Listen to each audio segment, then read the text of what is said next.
বিশ্বায়নৰ প্ৰভাৱত বৰ্তমান সময়ত নাৰীৰ অধিকাৰ তথা সন্মানৰ বিষয়টো বহুলভাৱে চৰ্চিত হোৱা দেখা যায়। কিন্তু আপুনি জানি আচৰিত হ'ব আৰু গৌৰৱবোধ কৰিব যে সনাতন ধৰ্মৰ বিভিন্ন পবিত্ৰ গ্ৰন্থত নাৰীৰ মৰ্যাদা তথা সন্মানৰ বিষয়ে হেজাৰ বৰ্ষ পূৰ্বতে লিপিবদ্ধ আছিল। কিন্তু আধুনিকতাৰ গৰাহত লোপ পাব ধৰা এই গৌৰৱপূৰ্ণ ইতিহাস তথা ইয়াৰ পাতত সন্নিৱিষ্ট থকা জ্ঞানসমূহৰ প্ৰত্যেক ভাৰতীয়ই জনাব প্ৰয়োজনীয়তা আহি পৰিছে।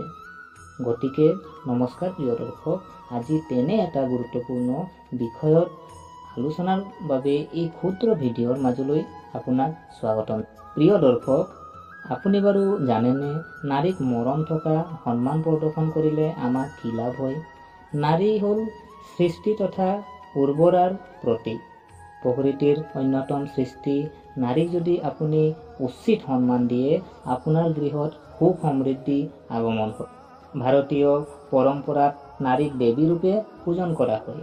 সেয়ে মাতৃ, পত্নী, ভগ্নী নাইবা কন্যা ৰূপত নাৰীক সন্মান তথা মৰম দিলে দেৱ দেৱতা আপোনাৰ প্ৰতি সদা সন্তুষ্ট হৈ থাকিব। ইতিবাচক শক্তিয়ে আপোনাক উন্নতিৰ জখলা বগোৱাত অৰিহণা যোগাব।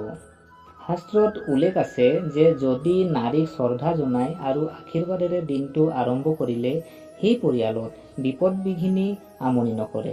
আপোনাৰ যদি মাতৃ জীৱিত আছে তেন্তে আপোনাৰ সমান সৌভাগ্যশালী আন কোনো নাই। মাতৃৰ চৰণ চুই দিনটো আৰম্ভ কৰক। দিনটোলে আপুনি নিজক কৰ্মঠ তথা সতেজ অনুভৱ কৰিব। কৰ্মস্পৃহা বাঢ়িব। লগতে আপোনাৰ সফলতাই আপোনাৰ ওচৰত নতশিৰ হ'ব। আপুনি যদি ঘৰৰ কনিষ্ঠ তেন্তে জ্যেষ্ঠ মহিলাসকলকো সমান সন্মান দিয়ক তথা কনিষ্ঠ মহিলাসকলক সমান আদৰ দিয়ক।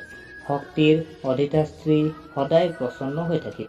মনুস্মৃতিত উল্লেখ আছে যে যাত্ৰা নাৰায়স্তু পূজন্তে ৰমন্ত তত্ৰ দেৱতা, অৰ্থাৎ য'ত নাৰীৰ সন্মান কৰা হয় তাতে দেৱতা সকলেও বাস কৰে।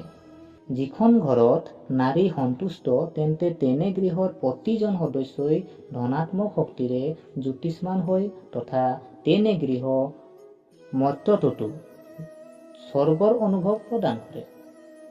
প্ৰিয় দৰ্শক, ৰ'ব, আপোনাক যদি ধৰ্মীয় কথা বাৰ্তাবোৰ আমুৱাইছে তেন্তে নিৰাশ নহ'ব।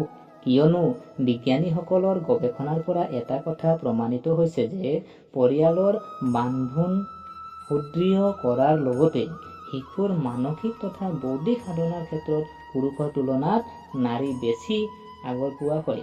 তদুপৰি সন্তান এটিৰ সৃষ্টিৰ পৰা ভূমিষ্ঠ হোৱালৈ আৰু লালন পালনৰ মাজেৰে সুনাগৰিক হিচাপে গঢ়ি তোলোতে এগৰাকী নাৰীয়ে যিমান কষ্ট আৰু ত্যাগ স্বীকাৰ কৰে তাৰ কৃতজ্ঞতা স্বৰূপে আমি নাৰীক প্ৰাপ্য সন্মান দিবই। নাৰীক অপমান কৰাটো তথা নাৰীক অত্যাচাৰ কৰাটো কাপুৰুষৰ লক্ষণ। গতিকে আহকচোন নাৰীৰ আগত মূৰ দোৱাই সন্মান জনাই নিজৰ পুৰুষত্বৰ পৰিচয় দিওঁ। সামাজিক পৰম্পৰা আৰু মূল্যবোধ বৰ্তমান নৱপ্ৰজন্মৰ মাজত প্ৰচাৰ কৰোঁতা আমাৰ উদ্দেশ্য। ভিডিঅ'টো শ্বেয়াৰ কৰি আপুনিও আমাৰ এই যাত্ৰাৰ সমভাগী হওক। লগতে লাইক কমেণ্ট কৰি আপোনাৰ মতামত জনাবলৈ নাপাহৰিব। আজিলৈ বিদায় মাৰিছোঁ।